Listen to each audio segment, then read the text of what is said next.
Foo! Hey everyone, what's going on? It's the Flying Pig here on Flying Pig United with another transfer news update video for you and Man United news rundown. Hope you're doing well. Thank you all for joining us and getting in here for the start of the show. Let me see who's in here. We've got Bell6991, Cheesy, Mark Nurse, what's going on there, bro? Palmarius, and Kingslayer, Bernie the Bolt, Big Red, Jamie Wayne, The Vutinator, Mark Harris, Luan France, Kieran Mallion, Elliot Manduna, what's going on, guys? Thank you very much, everyone who's in the live chat. Shout out to you all. Thank you very much for joining. Do us a favour at the start of this show and smash that like button on it. Give it a raw, filthy like spike at the start of the show. And also, if you want to share it around on social media, that will help us out as well. And if you're new to the channel, of course, or if you're on catch up later, hit the subscribe. Get yourself down below in the comments section with your opinions and thoughts and join the live show as well in the live chat. Get in there because we'll be dipping in and out of the live chat, my friends, and we will have a big Q&A at the end also. Everybody else as well, Kingslayer, Jamie Wayne, OP Dragon, Matt Gwinnett, Nick Knack. He says, I smashed it 5 minutes ago. Thank you so much for dropping a like on the video, you absolute ruddy legend. Right, okay, so have Manchester United done any more business since the last time we spoke? I've been a little bit busy getting stuff ready for my trip. I'm leaving in the wee hours of the morning and just getting a few things sorted out for finalizations and printing off all sorts of documentations and things like this. So we've been very busy. And in all fairness, in terms of United, well, there's just been pretty much the same old shite, really. Obviously, we did the watch along and there was a bit of stuff about, Ronaldo leaving at halftime and all this malarkey, which we covered at the end of the watch along a little bit.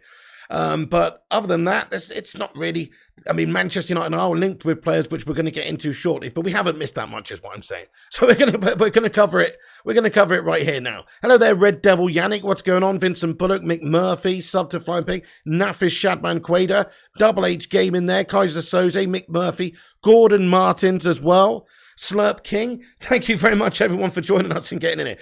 So let's get into it.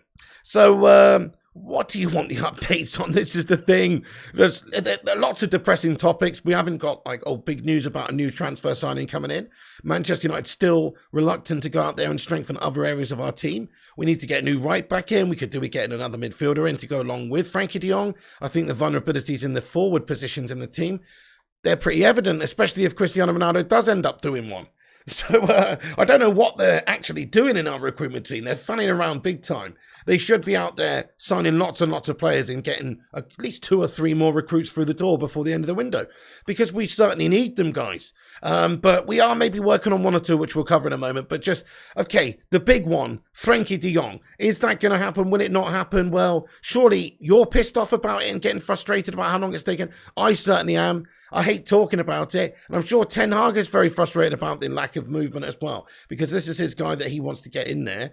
And he isn't able to do that, is he, folks? It's not happened for him. Not at this stage. It's gone on all summer long. It's a ridiculous joke of a saga. And, but there is a sense that this is a report we've got here from Sport. Take it with a pinch of salt, that says Ten Hag has talked to De Jong and knows perfectly well everything that is happening, and therefore has asked United to wait because he sees the operation viable. The next few days can be decisive. And also there's another report here that says that Frenkie de Jong and his entourage will soon have a meeting with Barca to discuss his future. Both parties have a tense relationship. It seems like that situation's still there where Barca owe him cash. They are signing lots and lots of players. They seem to be exercising all these economic levers. And, so who knows what Barca are up to. It wouldn't surprise me if just come the end of this window, they've taken out another bank loan and, they just decide to keep Frenkie de Jong. Just why not? It wouldn't surprise me with dealing with these shithouses in all fairness. But look, Man United have tried. This is what another report here that just says United have brought out all their artillery and are willing to continue fighting until the last day of the transfer market for Frenkie de Jong. United are convinced he's open to joining despite everything that's being said. So the media reporting, of course, that, oh, look, Frenkie wants to stay. He's even said previously he wants to stay. But in reality, he doesn't seem to be given the perfect place to play his football. It's not a very positive environment at Barcelona for him at the moment. They're on about playing him all over the gaff. They're withholding wages, etc. So surely he wants to jump off that ship that's about to try and push him overboard anyway. They're making him walk the plank. And he needs a life jacket, doesn't he? And we need to be hauled up on board to a new ship. And that ship is Manchester United. And that captain of that ship, no, it's not fucking Harry Maguire. It's Ten Hag. He's the new captain. He's the new guy. So he wants him. But look, whether or not it happens, guys, it's still sort of up in the air. It's still 50-50. Who knows, dealing with Barca, what's going to happen next in the twists and turns of the Frenkie de Jong saga. But let's ask the live chat, guys. Do you think now we should stick and try and convince this, not really, we can't really do much at the moment, but try and convince him to come after Barcelona have maybe settled up what they owe him? Or do you think we should move on? Stick or move on? What do you think, folks, from Frenkie de Jong at this stage? It's getting silly, isn't it? It's getting absolutely silly. Hey there, Susan Lively Sue. What's going on? And Johnny M. Couple of channel member legends getting in there. Oh, nice one, HH Gaming. Oh, Haroli, son. Nice. Oh, I'll have to check out your channel, man. Shout out to HH Gaming. One of the channel member legends, Haroli's son there, starting up a channel. Nice one, mate, on that YouTube tip. Just looking for some advice. Just do what you love, my friend. Do what you love, and don't be disheartened, and keep that content coming. Nate H, what's going on, Nate H? Thank you for the super chat. How you doing there, bud? Super chat. It's Nate H. He says, we've got to back our manager and get some quality. Nate H, great call. Yeah, I mean, the Glazer shithouses probably don't really want to back him like they should, because in reality, yeah, £200 million should be spent in this summer window to strengthen all the gash areas we got in the team. So we should get De Jong in. We spent on Martinez. We got Eriksen on a free. Manassi was cheap. Then we should be looking to get like a right back, like somebody like Denzel Dumfries. And then we should be looking at getting another central midfielder, somebody like Yuri Tielemans. Maybe even a cheeky little striker replacement. Who knows, for the long term, after Cristiano Ronaldo's done and he's moved on from Manchester United. Because that's going to happen at some point, if it's not this summer, it's certainly next summer, or realistic to be next summer. So, somebody, a big marquee signing, a striker, who knows, Christopher Nkunku or something. Even a right winger wouldn't go amiss, really, with the vulnerabilities we've got there. So you're absolutely right. We do need to back Ten Hag. The Glazers need to back him, and they need to spend a lot more, and they need to bring in 2 or 3 more players. How many more players do you think we'll sign? I like to play this game, guys. How many more players do you think we'll sign? So I think we'll probably just end up getting like 2 now. Basically, judging by how gash, maybe 3. But that's really quite ambitious, isn't it? If we can get De Jong, then there's got to be a little bit of money left over for some other position, maybe a right back or someone. And if we cannot get De Jong, then really we should be getting many signings, because we should be looking at strengthening all different areas of the team. 2 says Nick Nat. Gabe Moore says 1. Mark Harris says 1. Nas says 2. James and Thugger and Madhouse says 0. The Vutilator and United Forever say 2. So does Chris Chatfield. Arash A says 0. Vincent Bullock says 3. Lano Vera says just 2. Duncan says 0. Triple J says 0. 2 says Aaron Spear. 3 says Matthew Smith. Interesting. Lots of variation there, actually. A lot of people have no faith in us to be able to sign any players at all, and others think that maybe we'll get 3 or 4 signings in. Look, if we're to back Ten Hag properly this summer, he needs at least 2 or 3 more players, because the current squad just isn't up to it. We've still got the same old gash trash midfield, my friends. Shotty McTominay, mate. And also, how's about Fred? Okay, Fred's good. He's not bad. I like Fred. He's got a place in the squad. But is he top tier? No, he ain't. And then both of them combined is just an absolute proven formula for monstrosity, mediocrity, gash. We don't need that in our team, in all fairness. We've got to improve upon that. So De Jong's not through the door yet. Why aren't we signing another midfielder? A different type of midfielder to De Jong then. We don't have to necessarily be, Yuri Tielemans type. Why don't we get a destructive destroyer then? Like a more defensive-minded midfielder. I don't know what the hell we're doing, guys. But Man United are seemingly looking to spend most of the summer long twisting our fingers again and fingering pies in the recruitment team department, my friend. That's what's going on. We need to certainly add a few more signings, and De Jong is it's not really in our control now. It's not really in our control. Ten Hag wants him, so he's prepared to be patient.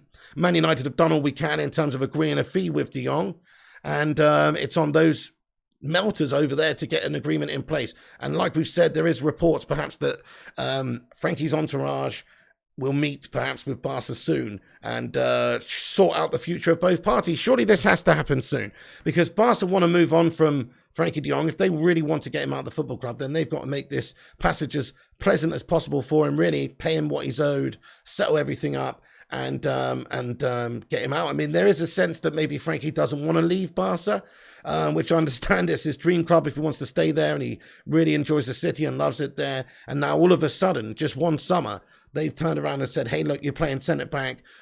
Sorry, can you play for less wages? We're just going to sign a shitload of new players on huge wages, though. But can you maybe play for less? And blah, blah, blah. And he's just being treated like a complete toad.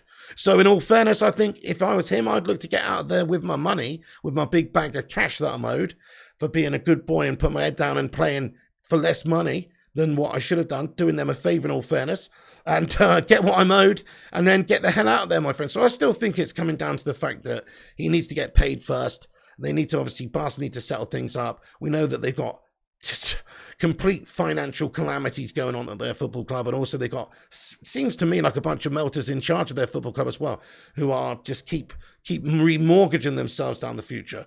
But anyway, so Frenkie de Jong is still raging on, guys. It's still a saga that continues. But for now, do us a favour, hit that like on the video, give us a thumbs up. I'm going to dip into the chat now and see what you guys are saying about the Frenkie de Jong situation, because just before we move on to the next topic, but we don't want to dwell on this too much because it's just boring. But yeah, smash that like button if you're just getting in here, folks. Give us a boost up there. We're only 8 likes away. I don't know why I put 5 up there. We're only 8 likes away from 100 likes. Let's smash 100 likes on the stream. If you're just getting in here, give us a boost up there on the algorithm by dropping that thumbs up on it. It's free. And also, if you're new, smash that subscribe button. Get yourself in there raw and have your say in the live chat about this Frenkie de Jong debacle. That's what we're going to call it. Frenkie de Schlong. Frenkie de Schlong's long gone bong. Frenkie de Schlong. This is just a ridiculous saga anyway, is what I'm saying. The KKS says, if I was Frenkie de Jong, I would be taking Barcelona to court. Me too, pal. Yeah, this is seriously ill treatment in the workplace, man. I think you're right as well. I mean, they're literally trying to force him out, aren't they? But I think what this is all about, I mean, look, they don't really have to force him out that much, do they? If they just say to him, look, you're not part of our plans, you're done here, bud.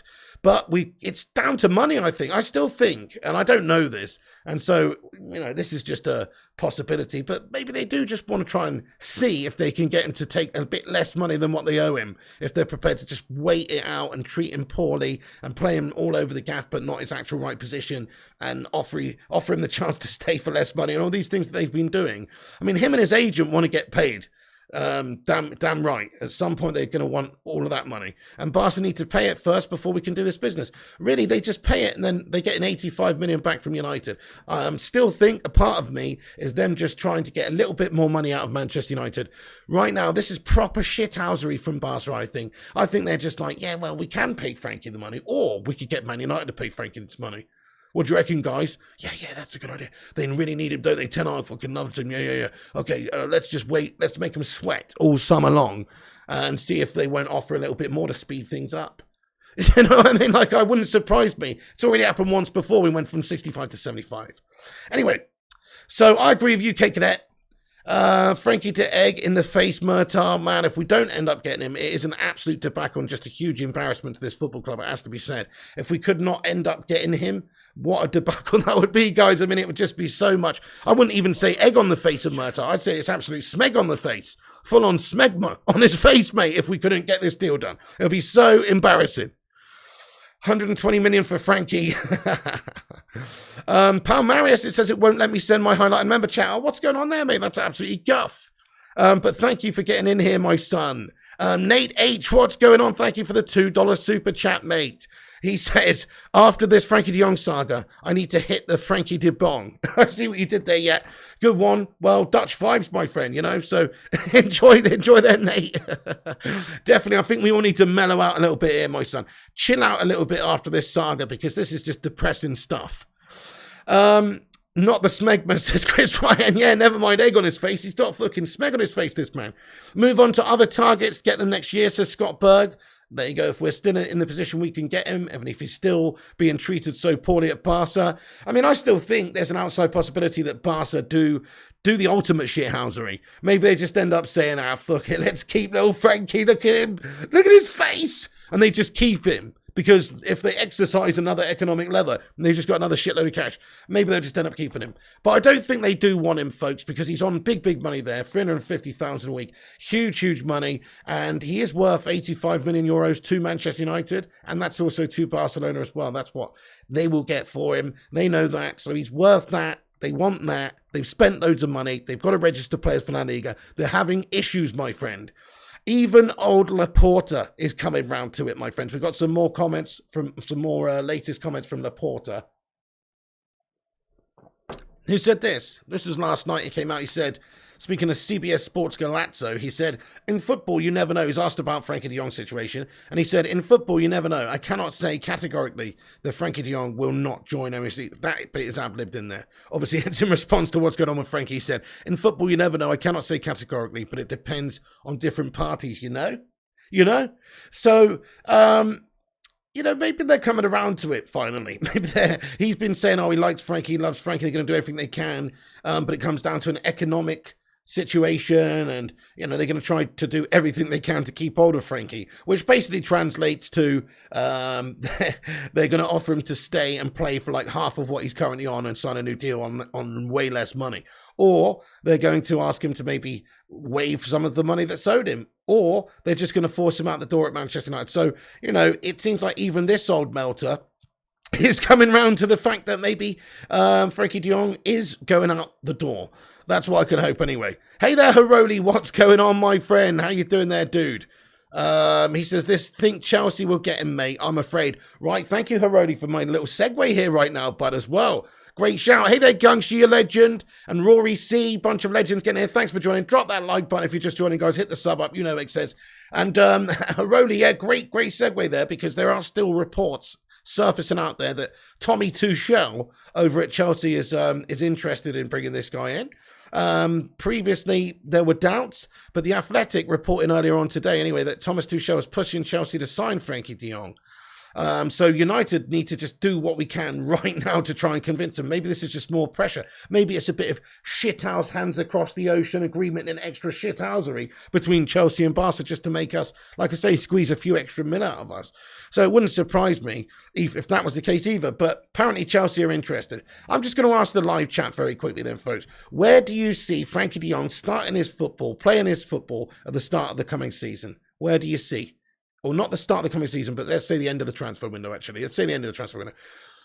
Where do you see him playing his trade? Man United, Barcelona still, or Chelsea Scummers? What do you guys think? Have your say in the live chat. Let us know what you guys are saying. City, says Mark Harris. Chelsea, says Don. United, of course, says Rory. United, says Chris Ryan. Can't wait for Piggy's first meltdown of the season, says Diamond 94. Are you saying Miyasi in disguise? Barca, says Simon Werner. United, of course, says Gungshi. United, says the Futinator. Chelsea, says James T. Sparta Prague, says Kaiser Soze. Nice one. Not in England, says Talk MU. De Jong will be a Barca centre-back. Maybe so, that's it. 4-year deal. One of the highest paid centre-backs in the world. On 350 G's a week, my son. Barca, says Scott Berg. United, says John O'Connor. Man United, says Aaron Spear. Barcelona, says Thugger. John Adair, says MUFC. United, says Brian Irvin. United, says Marky Nurse. Nice, guys. I'm liking it. I'm liking the positivity in the live chat. United, I hope so. So United forever. Chelsea, says Carl Page. United, says Dublin Games. Hey, nice one, peeps. Thank you very much. So a lot of you still feeling quite confident we're going to get him. I mean, it would be an absolute farce if Barca were going to go and get him. We're going to go get him. Sorry, if Chelsea were going to go get him out from under us and manage to actually steal the deal. That would be disgusting. I mean, they do have Champions League football. They do have Tuchel, though, as a Champions League winning coach, who is quite an attractive place to play. They do pay their players well. I mean, they've obviously had a change in regime, but I'm imagining that based on what they've sort of done in the window so far, I don't think their spending is going to slow down that much. They're going to try and stay a top club, I think. So, I think it's just all the more important that United try and push this tin along. I mean, I don't know what really more we can do. We've got to just have a conversation with Barcelona and say, what the fuck is the hold up here? It seems we wouldn't still be in this situation, I think. Look, this is all just speculative stuff reported by Sport here in regards to Ten Hag, but I think there's got to be some truth to this. Otherwise, why would we still be barking up this tree? Why would we still be doing this unless we knew there was something more than what meets the eye in terms of what's being reported in the press? So Ten Hag has talked to De Jong and knows perfectly well everything that's happening, and therefore has asked United to wait because he sees the operation viable. The next few days can't be decisive. That's from Sport. In my opinion, it's probably just bullshit. But at the same time, why? We've got to have some sort of an understanding. Ten Hag's got to have some sort of understanding to be this patient, for Man United to be this patient. So there's got to be an understanding that, look, once things are sorted out from a financial point of view between Barcelona and Frenkie de Jong, then I think he's going to come. So it's looking reasonably positive there, folks, in the sense that they still are treating him rubbish. They're still signing lots and lots of players as well, and they're going to struggle to register them in the La Liga for the season. So that's going to be a big problem for them, unless they can get rid of a couple of players like Frenkie de Jong. So it's taken a long, long time. It's very, very frustrating, guys, but we just got to either go out there and move on and sign other players now, which we don't seem to be doing in terms of the midfield, just in case, but also to bolster our options. We've actually got a pretty gash midfield right now without De Jong and without anybody else. So if we got De Jong and somebody else, we'd actually have a good midfield. So I don't see what the drawback is to replacing two midfielders this window. I don't see what the drawback is. A little bit of healthy competition. Maybe you don't have to spend a huge amount on another midfielder. Just like an up-and-coming youngster, somebody that you may be able to get for a small amount of money or a reasonable deal. Just something like that. It doesn't have to be anything crazy, but we definitely need to improve that midfield because the midfield's gash. Shotty McTominay ain't the answer, my son. Okay, yeah, so even Laporta coming around to it slightly. Tielemans wouldn't cost the earth, says Nick Knack. 100% agree. Supposedly, he's only got a year left on his contract and he wants to leave. He's not a huge amount of money, dude. Very, very interesting, isn't it? I would take Tielemans in a heartbeat, guys. Smash a 1 in the live chat if you would take Tielemans at United. Smash a 2 or a different number if you don't want him, if you don't think he's the right guy. But just in terms of value, we're talking about, we'd like Ruben Neves, wouldn't we? I can see people cutting Ruben Neves in the live chat. We'd like Ruben Neves, but problem is Ruben Neves has got a contract for a few more seasons at Wolves, and he's also wanted by them. Because of that, he's got quite a large transfer fee. Like, they are going to demand quite large money. He's probably going to cost you at least £60 million. So that's a big, big amount of money, maybe even more. They really don't want to sell him. So because of that, somebody like Youri Tielemans, who is available for a bit less because there's an understanding that he'll be leaving at the end of his contract unless Leicester are prepared to do business now and get some decent cash for him, and then there's an understanding he'll go. So because of that, he is available for less, and it's more reasonable to think that you could get him. One says Johnny M and Tielemans, Scott Berg. Wow, lots of ones coming in the live chat. Nice one there, Duncan Believer. A few people don't think so. Golden Merlin and Kaiser Sose don't want him. Gangshi wants him, and James T and Jeff Madrak, United Forever, not too keen on him. Most people saying ones. Thank you guys for getting in the live chat there. Yeah, so Tielemans I'd take in a heartbeat. I'd also take Ruben Neves in a heartbeat, but those two are sort of wishful signings because of the amount of money they both cost. Tielemans been in a lot less, I suppose, but they still cost quite a bit of money. If you're investing already potential 85 million euros into De Jong, and you're sort of hoping on, maybe even banking on getting that guy, then that's already quite a lot of investment in that area of the team. So maybe another player could be brought in who's just cheaper. I don't know, guys. I mean, make some suggestions in the live chat. Sangare's a player that's been linked with us this summer that's not a huge amount of money. People like Lema and stuff like that. Like, there are some other players who have been linked, who have either gone to other clubs or who are still available that we could have got or that we could get for not that much money, folks. Oh, nice one. Thank you for the super chat there, Mr. Onyekaba. What's going on, Onyekaba? How you doing today, my friend? Onyekaba Nemeka, what's going on, broski? He says, looks morally wrong for United to pay Frenkie de Jong's arrears, right? Well, I don't give a fuck if we do. After all, the Glazers keep taking dividends and keep loads of dead players. Hey, Onyekaba, fair play, my friend. Can we get a sue in the live chat for Onyekaba? Coming in here with pure raw passion. Love that. Yeah, I agree with you, actually. That's it. I mean, it's not our money, is it? If it does take an extra cheeky 7 million or something right now up front in order to get the deal done so they just have the actual bottle to pay off Frenkie de Jong what they owe him, and they do it, then that's going to get the deal done for us, isn't it, I suppose? So in a way, I kind of agree with what you're saying. I mean, it's not on us, really, to do it. Barca owing this money. We shouldn't really be having to do that. But I think that's what this is all about, guys. I really do. I think they're playing hardball in a real backhanded shithouse way as well. Like, they've already agreed to a few of us just in case. But maybe at some point they're going to say, hey, look, we can't speed up this deal because of financial issues. You know the state of this football club. We've been running to the fucking ground. Please, we need some help. And then we can settle up with Frankie. We've got to settle up with Frankie first before we can sell him.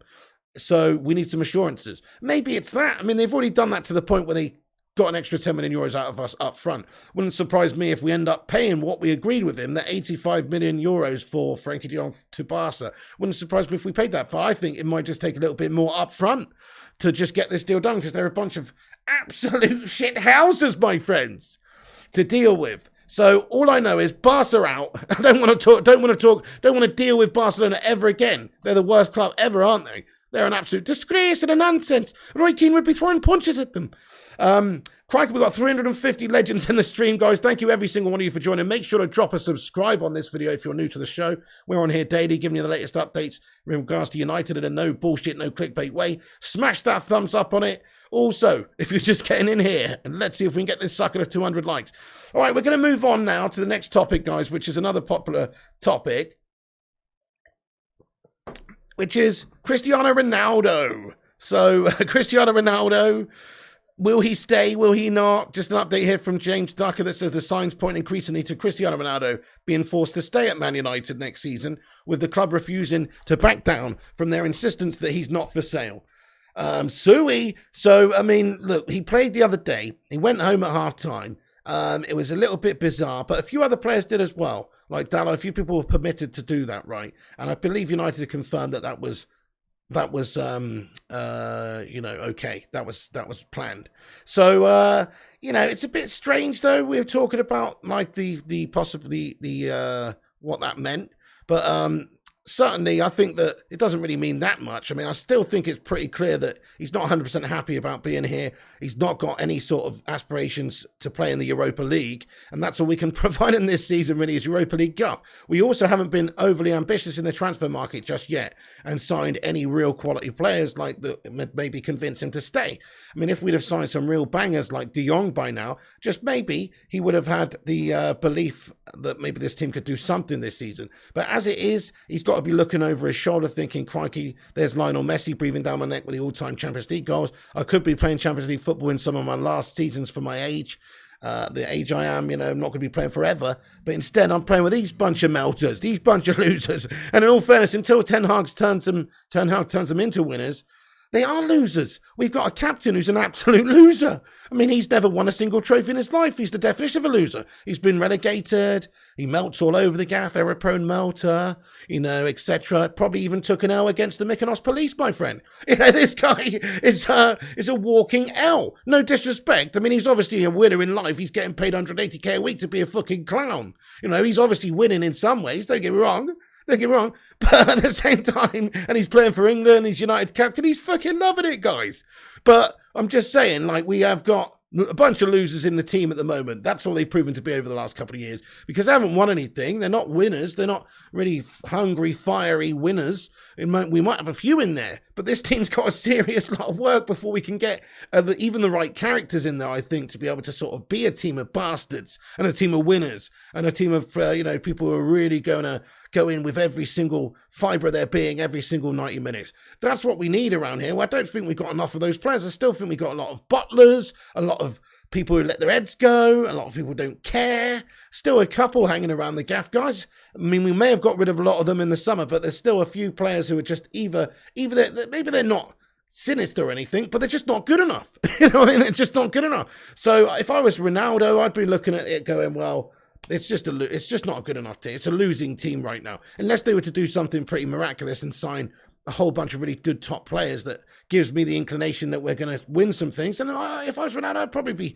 maybe think about leaving. So there is still the case that he may well be leaving. They're still looking at other options behind the scenes. There's actually stronger links coming out from Italy to suggest that Napoli could still well be interested in him. Napoli have made some big signings in the past, and even all the way back to Diego Maradona, right? Built a team around him, let him basically semi-managing the team. So if anybody could maybe convince him, perhaps it's just a Champions League team. But as we've said many times before, the reason that it's unlikely that Cristiano Ronaldo goes anywhere this summer is because Man United own his contract, and he's contracted here until next summer. And if he doesn't want to be here, well, he can't go and play for anybody else unless we say it's okay, or unless we release him from his contract, which we're not going to do unless we've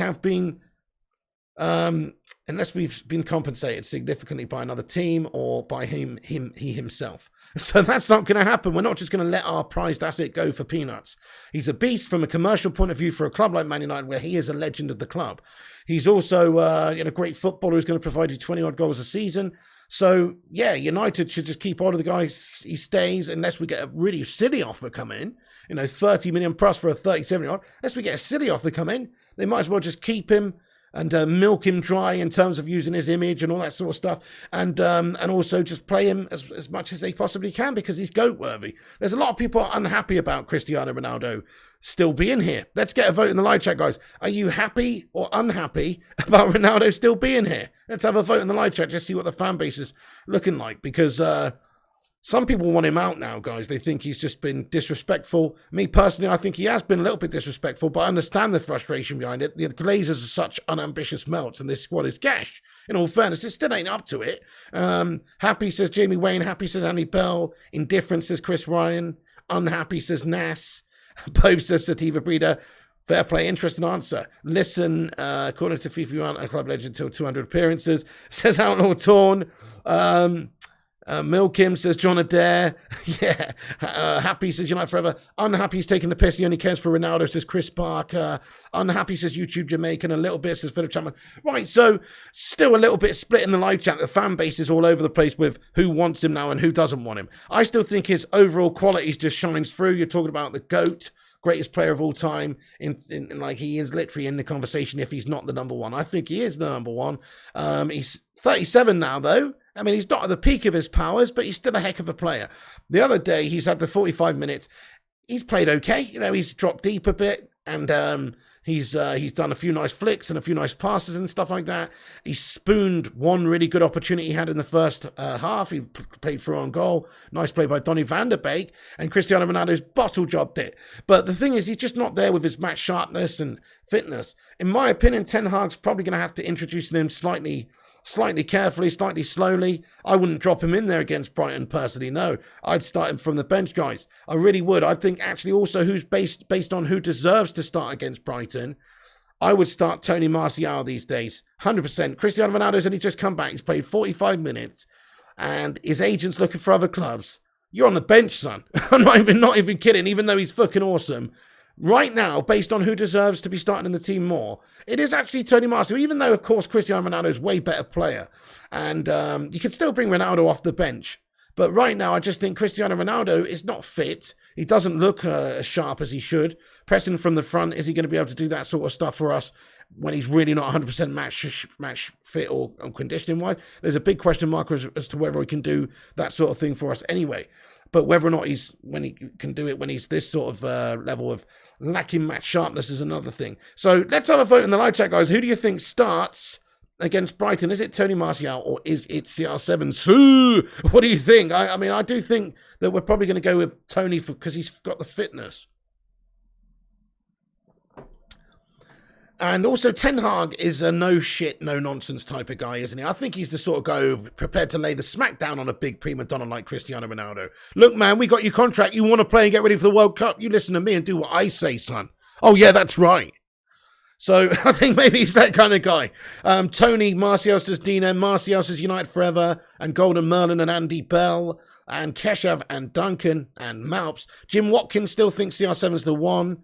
Dinem says Tony, and also Malps does as well. Interesting. Anthony Ong says Anthony Ong.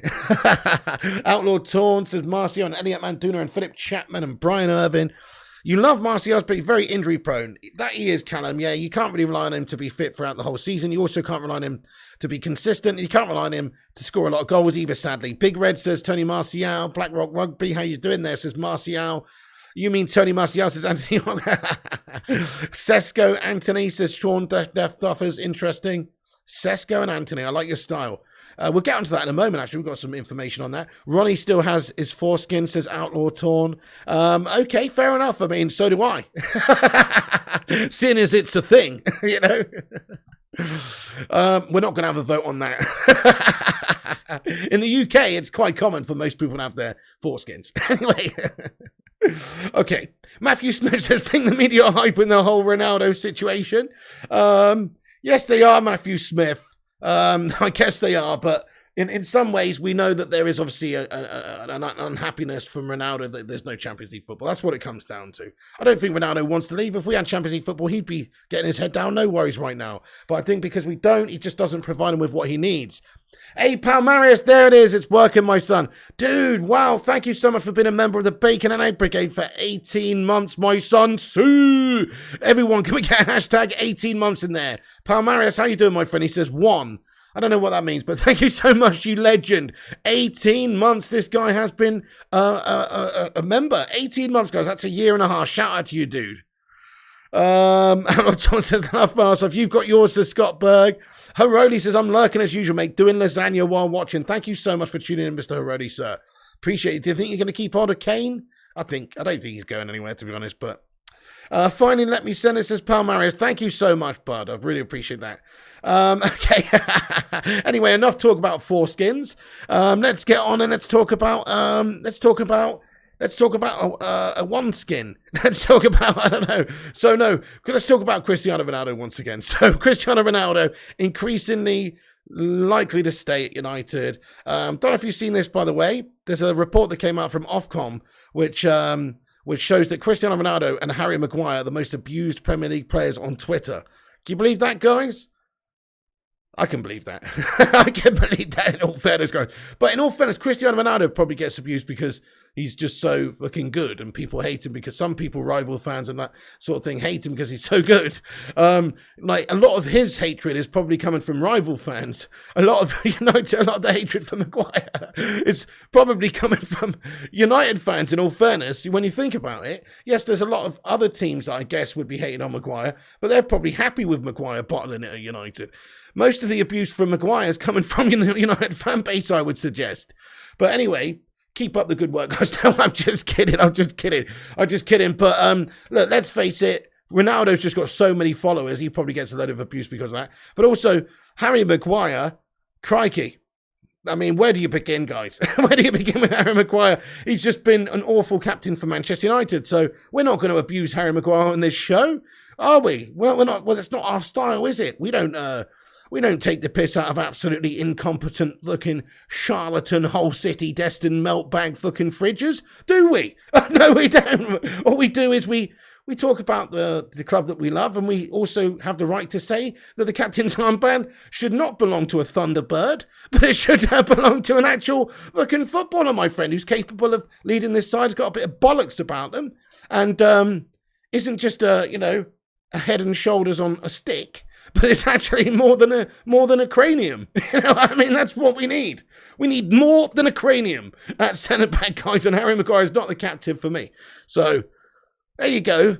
But apparently they are the most abused footballers on Twitter. So that's quite sad. Nobody likes to be abused. Cristiano Ronaldo getting that abuse. Harry Maguire getting that stick.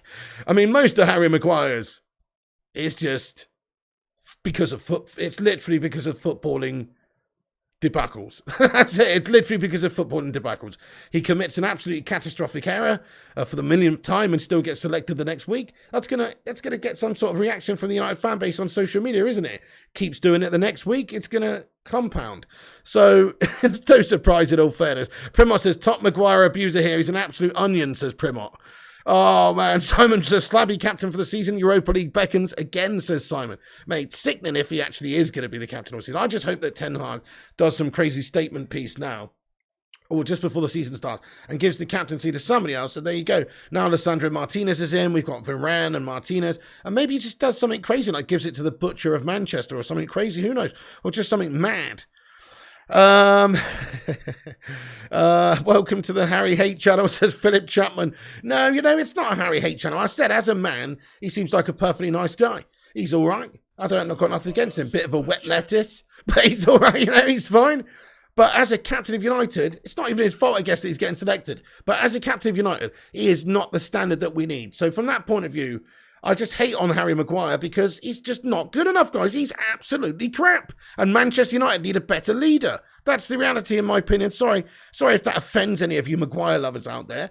But there's probably only about 2 of you in this whole country that think that Maguire's still good enough for Man United. I think he's proven himself over the last year that he's absolutely rancid at football. The Cake Cadet, thank you so much for the £2 super chat. He says, breaking, Harry Maguire is still worse than shit. Crikey! Oh my goodness. Cake Cadet getting in there raw, lad. Saying Slabber Maguire's worse than shit. Bloody hell, lad. Steady on now. Steady on now. Let's keep this a little bit more, let's keep it more, a little bit more sensitive there, Cake Cadet, you know what I'm saying? Anyway, he belongs at Reading, says Outlaw Torn. Well, I think Leicester City would have him back. So, okay. So just very interestingly, we're talking about Cristiano Ronaldo. This is very interesting, guys. Look, this is a bit out there. This is a bit out there, right? But just very interesting. As soon as we're talking about Cristiano Ronaldo, we're talking about Slabbo Maguire. Why not talk about this? So, what's this? Jamie Vardy, Leicester situation being monitored by rivals. Chelsea and Man United amongst those who have been informed. 35-year-old has 1 year left on his current deal. You what? Hang on, this is from 90 Mins. So again, take it with a pinch of salt, but usually they've got some decent sort of, some scoops sometimes. But anyway, Rory C, thank you so much for the super chat, broski. He says, Eric Ten Hag comments on Martinez and Varane. I think it was a really good combination with Rafa and they played really solid. And that was good to see. Let's hope Slabby has dropped. Yes, Rory C, I saw that, he's very happy with their performances. Also, maybe Garnacho might be in with a nod for Brighton. He was very impressed. I thought, obviously, Ten Hag looked impressed by Garnacho as well, and he said so after the game that he did really, really well. So, yeah, Rory, there you go. I hope he's the type of manager who does reward good performances. You saw Maguire and Lindelof the game before against that Let's Go, and they weren't up to it, really. They're okay, but you saw Martinez sort of commanding it and looking really, really good positioning and passing it around and stuff. I just feel like Varane and Martinez is the power move right now, Rory. Smash a 1 if you agree with Martinez and Varane starting as centre-back for the game against Brighton. Smash a 1 if you agree. Smash a 2 and put your centre-back pairing in there if you disagree. Okay, so Rory C, thank you so much. But just to get back onto this one, as I just said, Jamie Vardy got you enough on his deal, right? He's fucking 36 or something. The only way that this, I guess, could be possible is if Cristiano Ronaldo left. If Cristiano Ronaldo left, I guess maybe there would be a panic buy incoming from Manchester United and somebody like Vardy, if they could maybe get a bit of cash for him, or maybe get a player back that they would want who's a decent asset for them and was a decent player for them, i.e. the Slabominator, then maybe, just maybe, we could see Jamie Vardy at Manchester United, guys. It sounds absolutely ridiculous, doesn't it? But look, if Ronaldo was to go and Man United needed to sign somebody, he's an aging player. Leicester have only got so much time. He is a Leicester legend. It sounds silly saying it. That's why I was laughing, because it just sounds silly saying if we go and get rid of Ronaldo and sign fucking Fleetwood Town's Jamie Vardy at 36, mate. Do you know what I mean? Whatever he is. Are we just some old fogey retirement home? He's been a fucking great player in the Premier League, hasn't he, for Leicester? And he's still just a great goal scorer and he's quick as fuck and he's very, very good. But, yeah, again, he's just an aging short-term fix for 1 year. But let's just ask the chat then, because it's an interesting one. Let's just say Cristiano Ronaldo goes. I don't think there's any way we could possibly go and get a signing like this if it wasn't the case. But would you swap, maybe Leicester give us a bit of cash, or let's face it, we just do a trade swap? Would you swap Harry Maguire with Jamie Vardy? Maybe they'd want Harry Maguire back, folks. And just to get rid off our books, to get rid of that guy and get somebody else in who can score some goals for it. It's only for a season, though. I mean, in terms of an asset, in terms of from a business standpoint, it doesn't really make sense because Vardy's literally got the depreciation over the next year and he's basically done. Harry Maguire has got some sort of marketability and saleability, I guess, for the next 5 years still. Yes, there's Annie Bell. Vardy is class. He is class, to be fair, Stuart Alderson. Yes, there's Annie Bell. Philip says, I don't think Harry deserves a start at the moment, but he's chastised on this channel. But Bruno and Ronaldo get away with it, says Philip Chapman. I don't know about that, Philip Chapman. I mean, I've been calling Bruno Punandez all sorts since his last recent gashtastic spells. So I don't know about that, my friend. It's just that I've seen longer, more sustained periods of gashness from Harry Maguire. In all fairness, Big Red, what's going on there? He says, yeah, Becky Beardy, yeah. Scott Berg says, yes, Defo says Sativa Breather. Just give him back, says Brian Irvin. Yes, says Gordon Martins. If Vardy was prepared to play in Europa, yes, says Chris Barker. Yeah, well, that's it. Well, he's at Leicester right now, and they don't have anything, do they? So in terms of like, would he be interested? I guess he would. Unless there's another team that's interested in him with Champions League football, I suppose, coming in. By the way, folks, we're only 13 likes away from 200 likes. Let's see if we can get 200 likes on the stream. Smash that like button. We need 13 of you legends out there to drop a like on it. Do hit that thumbs up. Help us compete with the clickbait wankers and corporation channels on YouTube by smashing that thumbs up button for your independent United news.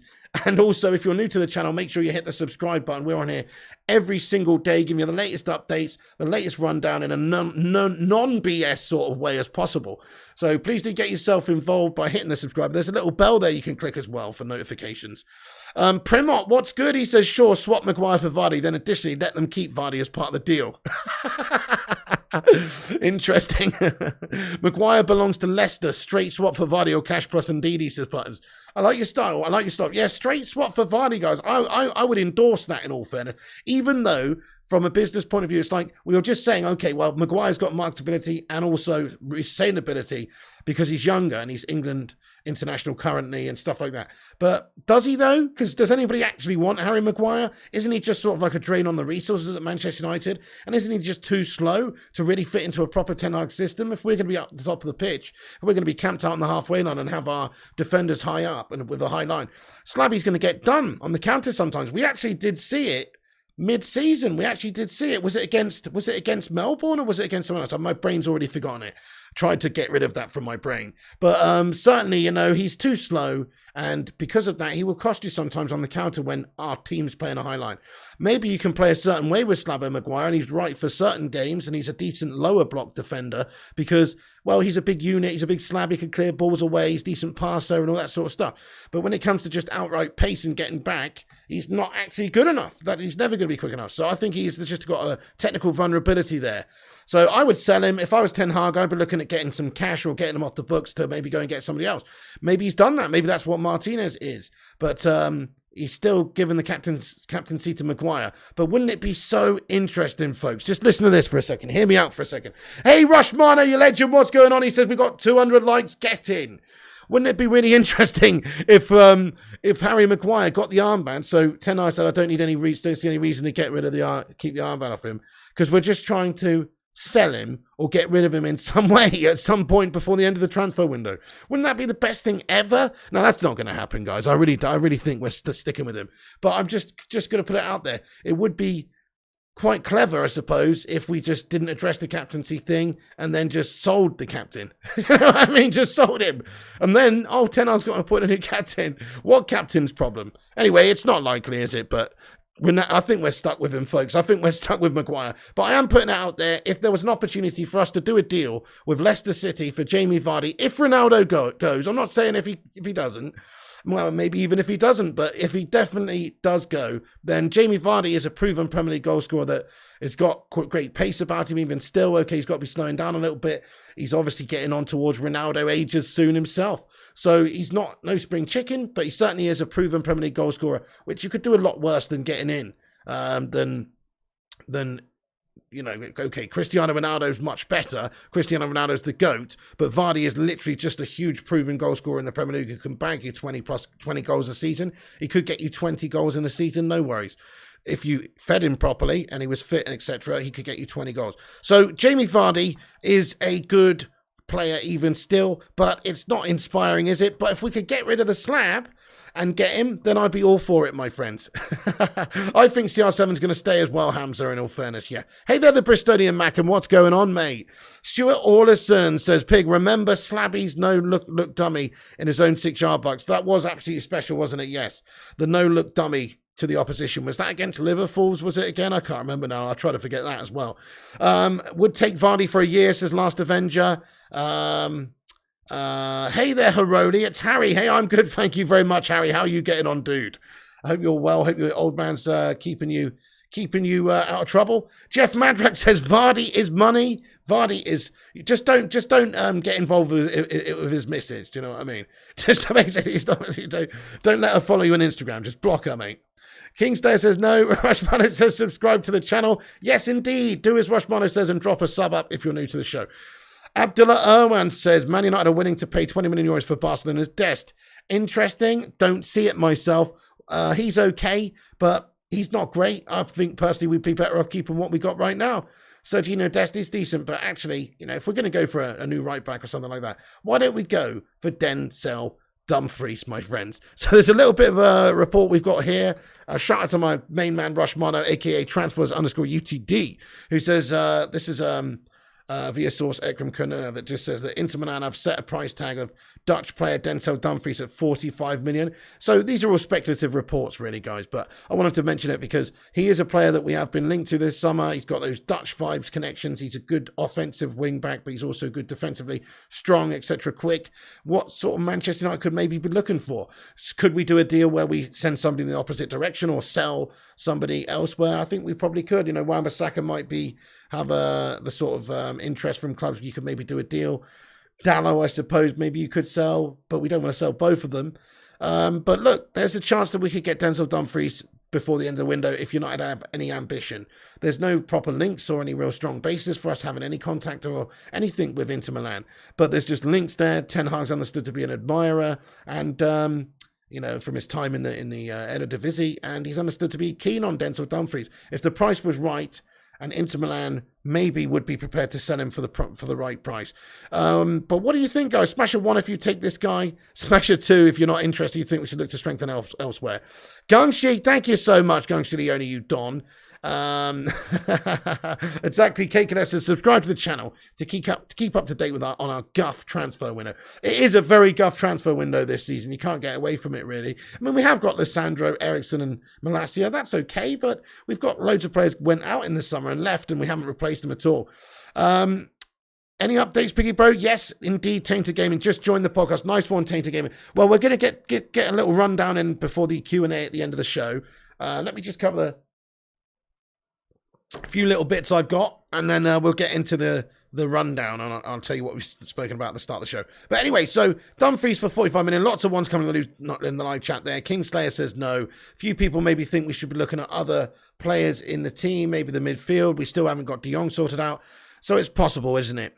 Okay, so speaking of wing backs, getting on to another piece of transfer news, it does look ever increasingly likely over on the other side that Alex Telles is going to be leaving Manchester United, with reports that Sevilla are currently leading the race and are the most likely outfit to be taking him on. So Fabrizio Romano posted that Sevilla are pushing to sign Telles as direct contacts with Manchester United continue. No bid from Porto. So it's understood that Porto did have an interest, but they haven't approached United or made any sort of bid so far. Sevilla are definitely leading the race at this moment in time. Talks are progressing well on Sevilla's side, as revealed yesterday. So it does look like it could be the end of the road for Alex Telles at Manchester United. Now that Martinez is coming as well, and we've got Malacia's coming as well. You've got a couple of different players that can play at left back there if needs be. And because we've already got Luke Shaw there was no real place in the team for Telles, who can't defend. So what Ten Hag's done is he's waxed that Brazilian off and just left a little landing strip there.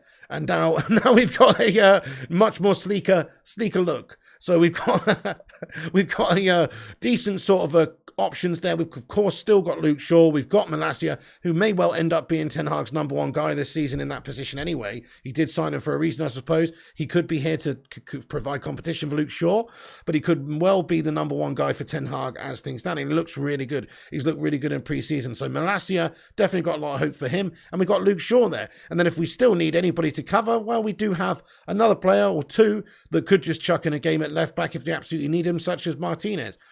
So it's definitely a good decision to sell Alex Telles, I think, to get as much money as you possibly can for him.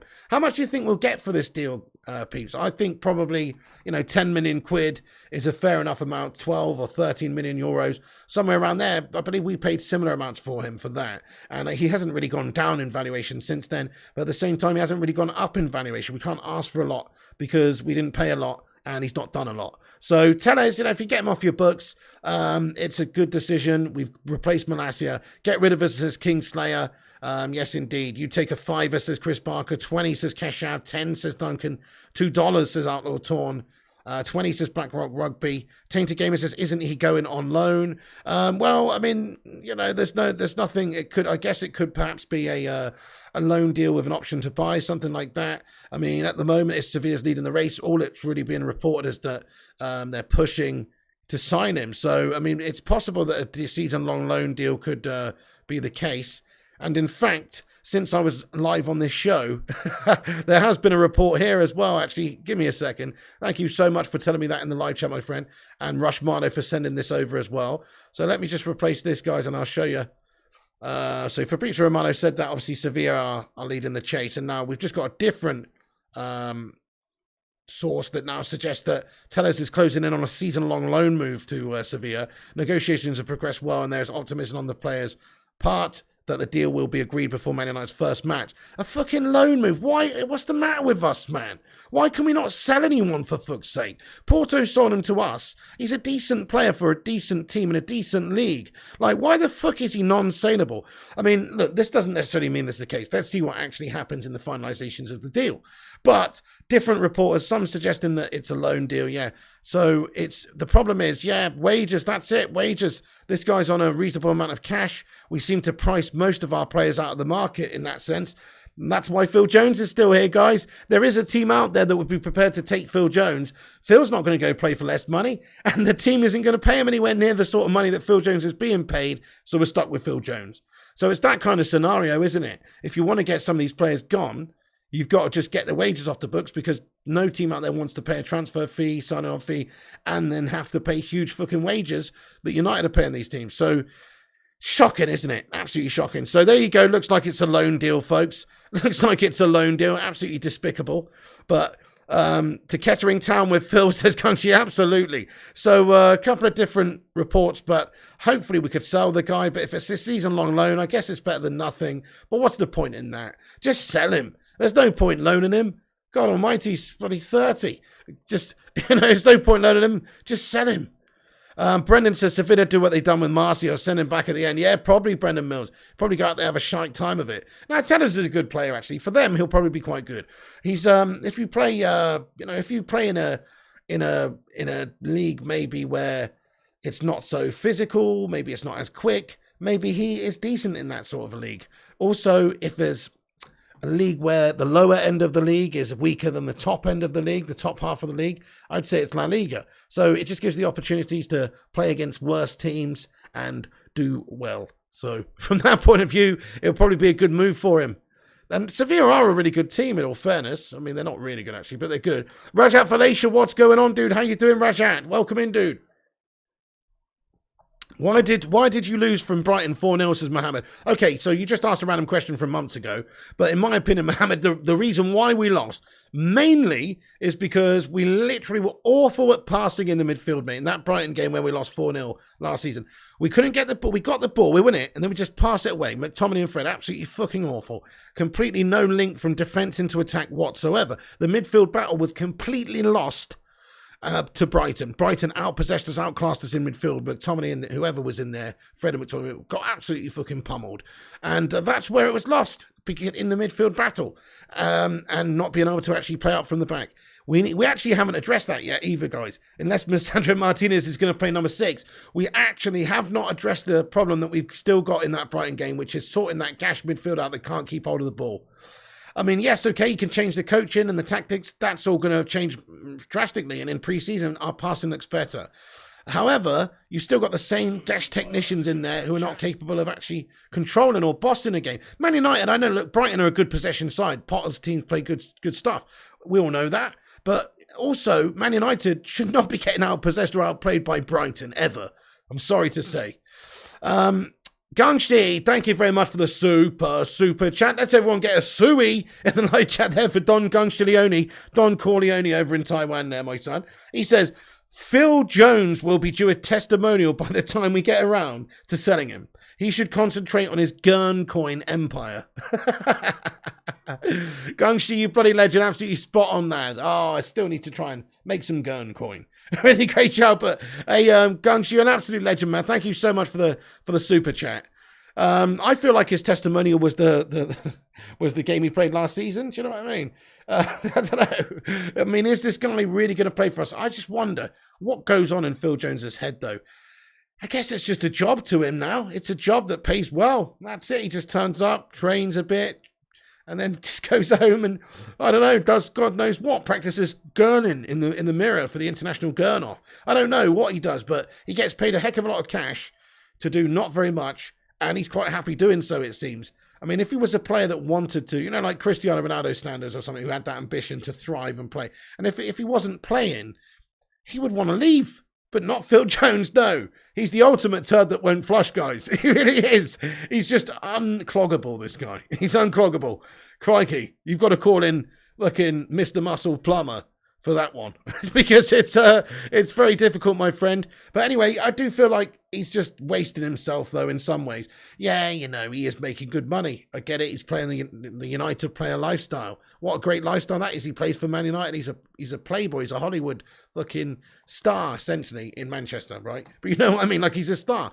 But in reality, he should just go and play for somebody like, like fucking Brentford or someone like that, and actually play regularly and do well, and play regularly and actually can have a decent career as a professional footballer and play games before it's all too late and it's over. But no, Phil No Bones Jones, he's got some resolve, this guy, and he wants to stick around.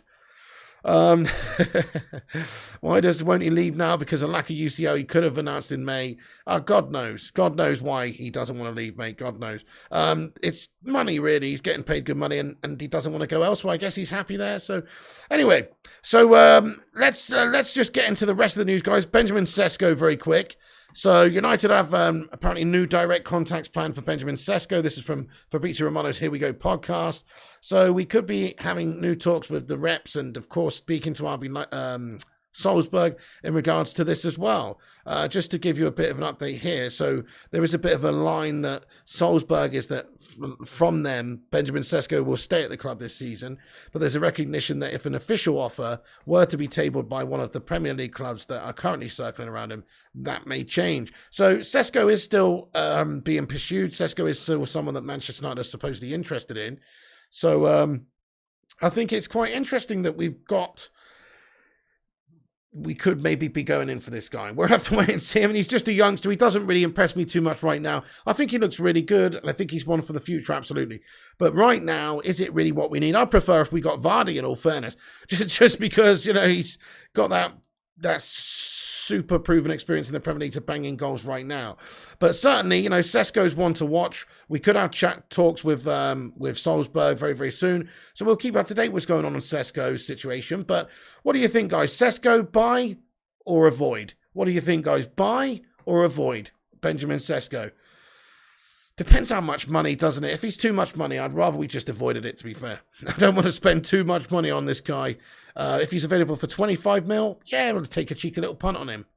But if they want 40 mil or something ridiculous, then I don't really want to buy him. I think we could spend the money better elsewhere. Elliot Manduna says buy. Jack and Brad Gamer says buy. Duncan says buy. Rico Perch says buy. Can't we loan him? I mean, it's not really. We don't really loan players to United. We have done it before, and like Henrik Larsson, but we don't. It's not really the done thing. Who was the last player we loaned, folks? Anybody know? Like, we actually loaned from somebody else. I'm just trying to think. Who was the last player that we loaned from somebody else? That's got me, that has. Anyway, buy and then loan him. Oh, yeah, Falcao. Yeah, Danny. Yeah, good shout. Yeah, Falcao. Falcao, says Brennan Mills. Good shout. Good memory, guys.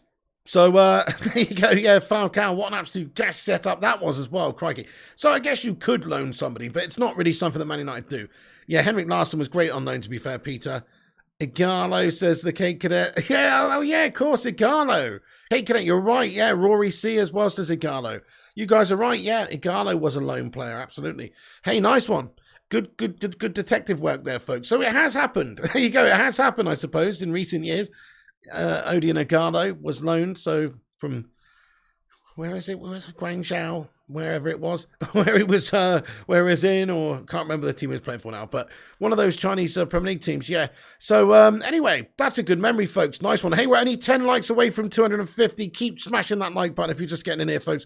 I mean, that's basically the news there, folks. I'm just going to give you a rundown of what we discussed in this video, and then I'm going to get in there raw in the live chat for a bit of a Q&A with you legends. Then I've got to get myself packed and off to Spain. That's what I'm doing later on tonight, folks. I've got a flight really early in the morning, and I'm going to Spain. And when I get there, I've got to get on a coach for fucking 4 hours as well, which is gash. So wish me luck, folks. But anyway, let's just get into the Q&A now. Actually, no, sorry. Let's give you a rundown of what we discussed. So, also, I forgot to mention there are protests. Man United bracing themselves for further demonstration on Sunday from fans calling for the removal of the Glazers. Hashtag Glazers out. Protest plan. Fuck the Glazers. Get them out of this club. They're a disgrace. What an unambitious window. And even if they did have an ambitious window, still Glazers out because we know their true feelings is not to try and get this club successful. It's just to line their own pockets. Rats! Get them out, my son. Okay. Also, Sesko reports maybe that he's staying, but if a good offer came in, certainly Salzburg would consider it. Man United had new direct contacts planned for Benjamin Sesko this week. Maguire and Cristiano Ronaldo, the most abused Premier League players on Twitter as well. That's a report from Ofcom that shows that to be the case. What's this that's just come through, Rushmano? Oh, okay, yep. Tellez, part of the mass clear-out plan by Ten Hag and Murtaugh. Significant funds expected to be recouped along with dramatic reduction of wage bill. That's from James Robson. Yep, nice one. Thank you there, Rushmano, for sending that through. So a bit more on Tellez there. Just on Tellez quickly then as well. Alex Tellez has got interest from, apparently he's closing in on a season-long loan move to Sevilla. Reports perhaps, like Fabrizio Romano said that Sevilla are interested to sign them. Perhaps there will be some sort of option to buy, or maybe it will just be a straight cash deal. We don't know what the finalised situation of that is right now, but at the moment it doesn't look like Tellez is going to Sevilla either on loan or perhaps on loan with an option to buy, or maybe just as a straight deal. We'll keep you up to date with when that is finalised. Man United still linked with Denzel Dumfries. Apparently Inter Milan have set a price tag on him of £45 million, which is a big amount of money. United are bracing themselves for demonstrations. Hashtag Glazers out. Fuck those guys. Also, we've got, already said that tonight, Man United, the signs point increasingly to Ronaldo being forced to stay at United next season, with the club refusing to back down from their insistence that he's not for sale. So United at the moment staying fast there and refusing to sell him unless a good offer comes in. And then just on De Jong, Man United have basically done all that we can. We're willing to continue fighting until the last day of the transfer window for Frenkie de Jong. This is via sport, taken with a pinch of salt, but it does seem like we're waiting it out and playing the long game. And Ten Hag's prepared to wait for this to get resolved. Frenkie de Jong's entourage will soon have a meeting with Barca to discuss his future. Both parties have a tense relationship as well. This is sort of what we're waiting on, Barca and De Jong, to resolve all these issues that they've got and to decide what they actually want to do. And Ten Hag is understood to know perfectly well that everything is what's happening, and therefore has asked United to wait because he sees the operation is viable. The next few days can be decisive. So that seems to be the case for a long time. So there's not that much movement on De Jong, other than they're still treating him like crap at Barca, and they're still signing players, and they're still suggesting he plays for less, and they're still withholding money that they owe him. So nothing much has changed there with De Jong. It's the saga that continues on all summer long. But that is basically the latest United updates, guys. Oh, and I forgot to say as well, if anybody's just got in here, Jamie Vardy is being linked to Manchester United, apparently. So Leicester, I understand he's only got a year left on his deal. And so if they want to get some cash for him, for a 35-year-old, maybe now would be a great time. If anybody needs him, I guess if Man United were to sell Cristiano Ronaldo to Napoli or something crazy like that, then I guess we could do a lot worse than Jamie Vardy. So even that's just materialised now as well as a link. If Ronaldo goes, I suppose. I don't see us doing it unless Ronaldo goes. But if Ronaldo did go, it wouldn't surprise me if we did some sort of panic buy like Jamie Vardy. But hear me out a second, for anybody who wasn't in here when we were talking about this a little while ago. Harry Maguire is at Man United. Leicester City used to have him. Maybe they'd be keen on taking him back. I mean, we don't want Maguire. He's crap. So I'd swap him, guys. Even for an aging Vardy right now, he's 36, mate. Fuck it, or 35. Fuck it. Maguire's guff. Anyway, so it doesn't make sense from that much of a financial point of view, but from an improving your squad point of view, maybe it does. Maybe it does. Maguire's pants. But from their point of view as well, they're getting a younger player they could get 5 years of service out of. And he's a good player who knows the club and everything. It's probably the right level for him. Leicester City is Harry Maguire's level. He's not a Manchester United player, in all fairness. So 35 years old, 1 year left on his current deal. He's being linked as well. let's get into the live chat, guys, and have a little Q&A. See what you legends are saying. We smashed 250 likes as well. So thank you, every single one of you legends, for dropping that thumbs up on the video. Really appreciate you. Now's the time to hit the subscribe. If you're new, you only need to be subscribed for 0 seconds to be getting in the live chat and talking with us. But you do need to be subscribed to chat. So hit the subscribe button. If you're new, smash a comment in there. Let's be having you. I'm going to stick around for a good while, see what you guys are saying. Pookie sounds like a Pokemon, says Matthew Smith. A wild Pookie has appeared. Is it a holiday piggy? Well, sort of. I mean, I'm going for literally 3 days, and I'm just going to go hang out in my mate's villa who's got his uncle's villa for a few days. So that's all it is, really, and I'm going to be just doing videos, or I'm going to try and do at least a video a day out there while I'm out there. But yeah, I am going to go have a chill out, but it's going to be all over before it's even begun, I think. Viking Football Show. I am not a bad cook, actually, mate. In all fairness. Matthias Cruz says 3 years reboot. I hate that BS. Worst team than United have won the Champions League, Premier League. Don't act as a loser. We are underdogs, but with good work, we can win this season. I mean, I think it's going to take a bit of time. I don't think 3 or 4 years, personally, we should be looking at that. I think next season, we should be looked back to being challenging. This season is about rebuilding. Next season is about challenging. But you are right, though. I mean, look, Leicester City. We're just talking about them being a worse team than United. They've actually won the Premier League in more recent years than Manchester United, and they did put it all together in one season. So stranger things can happen, you know what I mean, than Man United doing well this season. It's really hot at the moment, Sativa Breeder, man. Don't think the Vardy link is true, says Scott Berg. Well, I mean, you know, there's not really any basis for it, is there? I mean, 90 Mins are reporting that Man United and Chelsea amongst those who have been informed.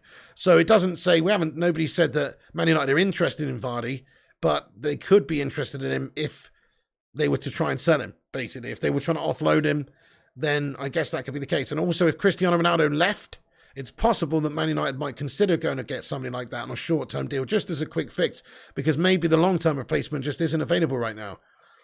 14 Brass says next season, sorry, I'll take a top 6 at the moment. We need to sign players. Matthias says next season, okay, 3 years rebuild as a loser mentality. I agree, really. We do need to, Man United is an elite club, and we need to look to be getting back there. Although, the Glazers need to do their part. I mean, we could probably have a go of it this season if they really had ambition to go for it.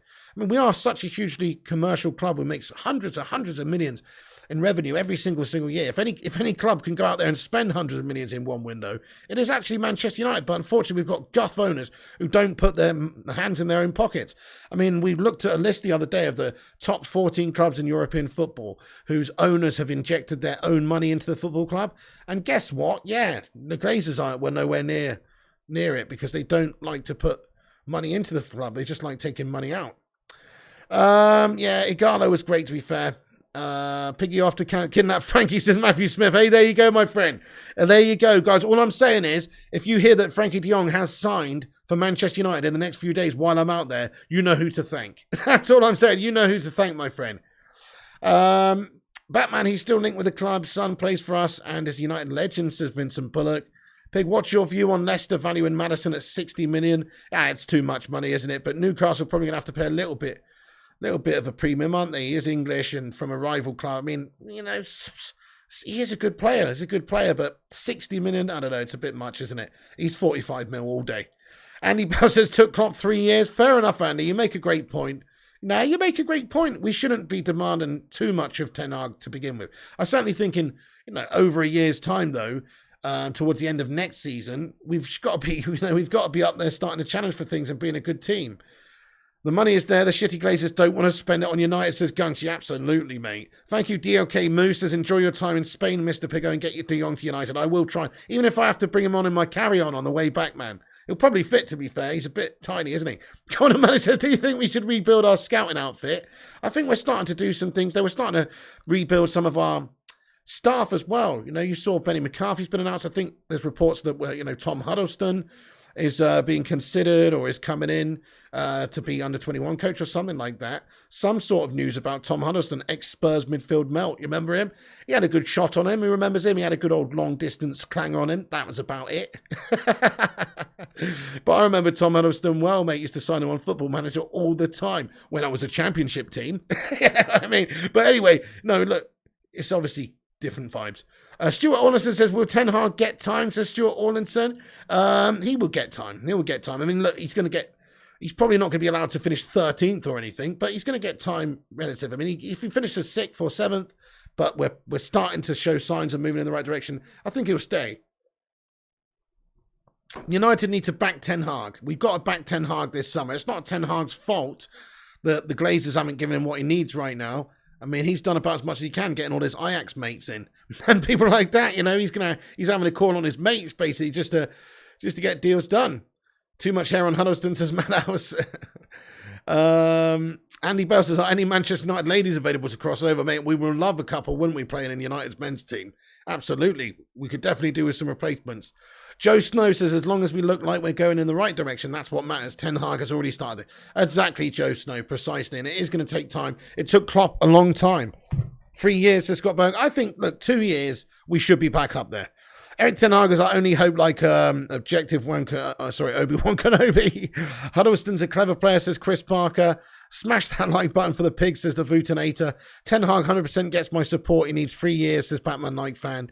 Any news on Jonathan David? Not really too much, Tarek Roof. I've got a few other little bits and pieces, like, Rio Ferdinand urges Man United to solve the Cristiano Ronaldo problem. He said, as players, you just want the situation ironed out and sorted out immediately. You don't want it lingering on and dragging on. I think Harry Kane had that with Spurs last year, but I think the reasons are different. Cristiano, there's been issues behind the scenes with his family and health and stuff like that. You've got to take that into consideration. He also said if reports are true that he's looking to move and whatnot, then you kind of want the club to nail that down so there's not a hangover going into next season. Don't really look at results in pre-season. I've played far too many games in pre-season and lost it and had no reflection on the coming season. I think it's more about the noises I'm hearing out of the training ground from players, listening to individuals talk really positively. There seems to be a bit of a spring in their step now. So good words from Rio there. And largely I'd agree. We're just going to get this nailed on and sorted out. If Ronaldo's staying, stay. And if you go in, go. But is he still desperate to leave Man United? That's the question. Manchester Evening News report that despite playing in the friendly meeting, reports that the player's agent, George Mendes, is still believed to be doing everything that he can to find his client a new club in the current transfer window, with teams like Chelsea, Bayern, Atletico Madrid ruling themselves out. But now teams like Napoli and Sporting Lisbon entering the fray. With no club imminently interested, it looks like he's going to stay, but still that is an issue. I've got another couple of little bits of news as well which I wanted to discuss and I've forgotten about, but yeah, fresh protest from United in talks with Tom Huddleston. I said that, didn't I? And also Sevilla keen on taking Alex Telles. Also Fulham apparently interested in making an offer for Eric Bailly. Sevilla and Roma are also reported to be interested. So just a couple of teams may be interested in Eric Bailly. Should he be offered around? Should he be interested? Should he be available? So United are in talks to sign Tom Huddleston, and left Hull City as a free agent in the summer, the former Tottenham midfielder, to coach and play in the under-21. So that's pretty interesting. We're in talks over player-coach role. Maguire's appeal against a guilty verdict in a Greek court will be heard on the 7th of June, 2023. You what? 2023? Oh, throw the book at him. Throw the book at him, Greece. Do us all a favour. Eferisto. You know what I'm saying? Eferisto. Thank you so much. Simon Cowie, thank you very much for $8.99 super chat there, my son. He says, Pig, it took Klopp 5 years to win the league, and it took Sir Alex Ferguson 7 seasons. So the size of the job need to be done. It would take 5 to 7 seasons to win the league. Oh, could do. I mean, it could do, but it could also be a lot quicker than that, Simon. Come on, let's be optimistic. I know what you're saying, though. The big boys are up there, and they're in pretty seasoned places right now where they're sort of just like well-oiled machines, Liverpool and Man City. So to close the gap and actually then best them is a challenge which will take a bit of time. So maybe for us to win the Premier League or something, it'd probably take 4 or 5 years maybe. But for us to get back to being a competitive quality team that could beat maybe Liverpool on our day, or, you know, stuff like that, then I still think that's possible in a much shorter space of time, like maybe, you know, a year or two. But in terms of like getting us to be a team that can do it consistently over the course of the season, yeah, it's going to take a long time probably. Good comment there, Simon Cow. Thank you very much, though. Thank you very much indeed. Sporting Lisbon won't get past the group stages. Exactly, Matthew Smith. He's just going to end up adding goals in the group stages. I agree. And even if they do, they're not going to go on and win the thing. So I think that'd be a poor move from him right now. He could quite easily do it right. Right now. Go to play for Sporting, but he's too good. Orlando Orlano says it's disgusting Ronaldo would abandon us for a few UCL goals. Great shout there, Orlando, I know. Well, if that's the case, then to hell with that guy, especially if he's going to a inferior club. And no disrespect to Sporting, but they're not as big of a club, of course, as Manchester United. By the way, guys, I just want to take a second to shout out every single one of these legends that has retweeted this show today. 7 retweets on there already. And I'm just going to pin it up to the top of the live chat, actually, guys. And shout out to Griffo Chaz. Check out his article on the website at the top before I replace this tweet for the Brighton preview. Shout out to the website, unitedflyandhigh.com, and to Griffo Chaz, the legend. Make sure you click that link, read the preview, and go to the website, unitedflyandhigh.com. But please do us a favor, actually, guys. Take a second if you're on Twitter and retweet this. This is the show. Might as well get a few more legends in here for the Q&A at the end real quick. And it helps promote the show a little bit. So if you're on Twitter and you want to help this channel out, please do smash a cheeky little like on this video, first of all, on YouTube, and give it a share on Twitter. I can see 7 legends have done it. Anthony Ong, Joshua Dunn, Kane. We've also got Andy Davids, Transfers MUFC, Stephen Braun, and Liam Ward. If you're not following me on Twitter, give me a follow up there, guys. Also, give it a retweet, and if you do, I'll give you a cheeky little follow back as gratitude, my friends, for helping us spread the word of the pig. Anyway, time now to get back into the Q&A. Thank you for that. And we're almost at 300 likes as well, guys. We've got 328 legends watching. We're on 269, dude. Only 31 away. So let's see if we can smash it. What's up there, Rob MUFC? The Cake Cadet says, Piggy, how many players in our current squad are good enough to win the league? I still think pretty much our entire squad needs replacing, and this will take years. How many are good enough to win the Premier League? I think about 4 or 5. I think that even if you look at some of the best teams that have won the Premier League, or even those Fergie teams, there were still a couple of, questionable positions sometimes. Like, mostly you need a good old set, good spine, and then a couple of really, good characters and stuff like that. So, yeah, I'd say we've got 4 or 5 players capable of winning the league, though. I mean, nobody can deny Ronaldo. If you're feeding the guy and he's scoring, he can score you enough goals. Varane, if he stays fit. There's big ifs with all of this, though. Varane, if he stays fit. Bruno Fernandes, if he gets back to his best. Eriksen's a very good player. If De Jong comes in, Martinez now looks very class act.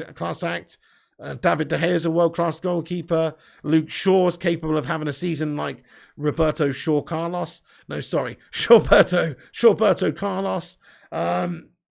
He is capable of doing that. We've seen it before. There's just too many bad positions. The right back's piss poor. The centre back is gash. The midfield is absolutely shocking. So if you need at least 4 or 5 players to improve those positions, then you might have a team capable of challenging. Ronaldo should be showing loyalty to his Batman Knight fan. Jim Watkins says, hey, Pig, why my other comments not gone through? I don't know, mate. No idea, Jim Watkins. Did you use offensive language in it, sir? I have no idea, bud. I mean, sometimes some get held on YouTube for review. Flying Pig, how much do you spend per calendar month on fingerless gloves, says the Viking Football Show. That's a big 0 from me, bud. Viva Pig Aldo. Thank you very much, then, Matthew Smith. On a plane heading off to Spain. Viva Pig Aldo. Thank you so much. I haven't seen it, Dancing with the Devil. I'm terrible, aren't I? I know it looks quite gash, does it? Kids wear City Liverpool shirts these days, says Batman Knight fan. Yeah, well, they're a bunch of scallies, though, aren't they? Madhouse says it's possible we can win this league in 3 years. I think so too, but I'm going to say it's possible. It might take a bit longer, but Ten Hag can get us improved significantly over the next 24 months, and then really, by that time, we've got to be ready to kick on and start challenging. Need Sesko, De Jong, and Anthony for added quality, says Match Appalachia. I second that, my son. Bruno was intimidated by Ronaldo, says Mark Harris. He needs to man the fuck up, doesn't he? Big time. Thank you very much, Sativa Breeder. Appreciate it. Says, great stream. Thank you, Piggy. Thank you, admin. Great job, mods. Hasta pronto, amigos. Hey, thank you, Sativa Breeder. Mi casa su casa, amigo. Thank you very much for getting in here, my friend. United will improve under Ten Hag, says One Love 4. I don't know, to be honest with you, Jim Watkins. No idea, bud. No idea. Strange one. Anyway, guys, I'm going to have to wrap this video up now, actually. I don't know if I'm going to get on again before I go. But before I do, I want to say shout out to every one of you, including Illy United, who says we're never going to win titles till fucking Clown Glazers are here. Yeah, great shout. Hey, Simon Cowie with another super chat. Thank you so much, Simon, man. He says it would take 4 seasons for the youth to get up to the level and the players Erik Ten Hag wants. Plus the players he wants to get them will win a cup. That's another good point. We may well be moaning about not signing the amount of players that we need. But actually, we have got a few very, very talented youth players. Like, if you can develop Garnacho and Mejbri and Iqbal and all these guys into good players over the next 2 or 3 seasons. You are right, Simon. We got ourselves a special crop of players, but it is going to take time for them to get to where we need them to, and that's if Ten Hag's going to develop them, which his track record would suggest that he will. Simon Cowie, you're a top man. Always love your insight, mate. Always love your comments. Thank you for getting in there. Let's get a sue in there for Simon Cowie. Thank you so much, bud. Yeah, you're right there, Jason. Bruno runs around like an animal. Thinks he should go in the middle of the pitch and put Eriksen in front of him. Interesting, Jason Kinsey. Very interesting. Bruno does work his socks off, doesn't he? Even if he's playing gash, he never stops running. Can see United finishing lower than last season, sadly, with the players we have on a bench is shocking. Interesting, Gary. Yep, still need a few more players. I think the coaching could make a big difference, though. Mark Harris, thank you so much, bud. Bruno's playing horribly still. Eriksen, Donny and Fred look better than him, says Matthias Cruz. Yeah. Okay, so guys, I'm going to pretty much wrap this video up then, guys. So thank you so much to everybody that's tuned in. We got 277 likes on the stream. Drop a like on your way out, folks. Make sure you hit that thumbs up button if you haven't done so. Also, if you're new to the channel, drop the subscribe. We're going to be giving you all the latest United news as and when it happens between now and the end of the transfer window. And of course, doing a watch along for the game and previewing the game at the weekend. So, but the thing is, I'm going to Spain for a few days now, folks. I might get on like sometime when I'm at the airport or something like that. If I'm bored and got time to kill, I have to wait around and shit like that. If I can and not look like an absolute tit in public, then I will do that. But so, you know, just it'll help me pass the time as well. So keep a lookout for a little random Flying Pig airport stream or something, guys, because that may well come. Make sure you click that notification bell and receive it when it comes. And also subscribe to the channel if you're new. And you can follow us on social media. The Twitter's at the top of the live chat. Please give us a retweet. Also smash the like on this video. And follow us on Instagram, Twitter, TikTok, and Twitch at Flying Pig United. Thank you, Orlando Arellano. Thank you so much, Inter United. Adios, amigos, mafioso. So, Inter United, whereabouts are you, bud? Matthias Cruz, Simon Cowie, thank you, my friend. I will do. Chris Barker, Scott Berg, Orlando Arellano, Jim Watkins, Days Gone, Batman Night Fan. Oh, you're in holiday in Turkey, right? Okay, because he's a Spanish legend getting in here from Spain. But pick off to Spain to speak to Barcelona and ask what the fuck's going on. Exactly, Gary. Thank you, Batman Night Fan. I will do, my friend. Thank you, Brendan Mills. Keep rubbing it in. I'm only going for 3 days, mate. It's not that interesting. Thanks, Pig Up. Thank you, Heath. Honeymoon in Spain, nice one, Piggy. Something like that. Yeah, absolutely. Thank you guys for getting in here, everybody. Appreciate you all joining. Thank you for tuning in. Make sure you drop a like before you go. Hit the subscribe. Follow us up on social media at Flying Pig United on Instagram, Twitter, TikTok, Twitch, and all that. I just said that, didn't I? But please do it. And I'll catch you on the next one. Cheers, Vutinator. Appreciate you, my bud. I will do. Thank you, Rush Mano and Dancing with the Devil and Chris Barker, Kate Cadet, T Mill, Jim Watkins. Thank you all the legends for tuning in. He really will be a flying pig. Yeah, that's so true, Kate. You're right. I know. I need to get a picture of that, don't I? Thank you, Kate Cadet. Thank you, everyone, for tuning in. That's the end of the show. Shout out to all the members in green. Shout out to all the moderators in blue. And shout out to each and every one of you for watching this stream. You bloody legends. Have a great day, folks. I'll be back maybe later. We'll see if I'm going to try and get an early night tonight and get a bit of sleep because well, I'm not going to say when my flight is, but it's a stupid o'clock. So I need to go to sleep at some point soon, and then I've got a big day ahead of me tomorrow. It's fucking gash. So, yeah, thanks for tuning in, folks. That's it for me. Stay classy. Take care of yourselves. I'm going to try and get on pretty much every evening, but if there isn't a video for whatever reason, it's probably because there's not that much United news, and I'm just busy getting pissed out my head on San Miguel or something. So I'll be back Saturday morning, though, folks. Saturday morning, so it's not that, like, you know, I'll be back to normal service very soon. But we might have a few less videos this week anyway, just giving you a warning. Greetings there, Sergio Ramos from Germany. Welcome, nice one. Thank you, Primot. Thank you, Chris Barker, Fortinbras, Inter United, Kate Cadet, Vincent. Thank you, Vincent. Thank you, Sub2. Thank you very much, Matthew Smith and Jim Watkins and everybody else. Vincent, but have a great day, guys. That's it from me. Stay classy. Much love. Piggy loves you. Take care of yourselves. Take care of each other. And I'll be back very shortly with some more Man United news. Stay classy. And remember, when the seagulls follow the trawler.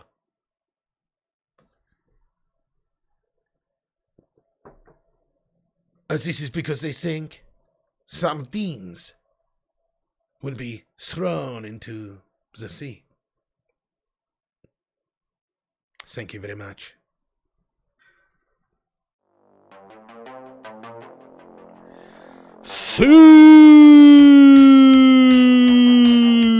Thank you everyone for watching. Have a good one, guys. Catch you in a little bit.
you.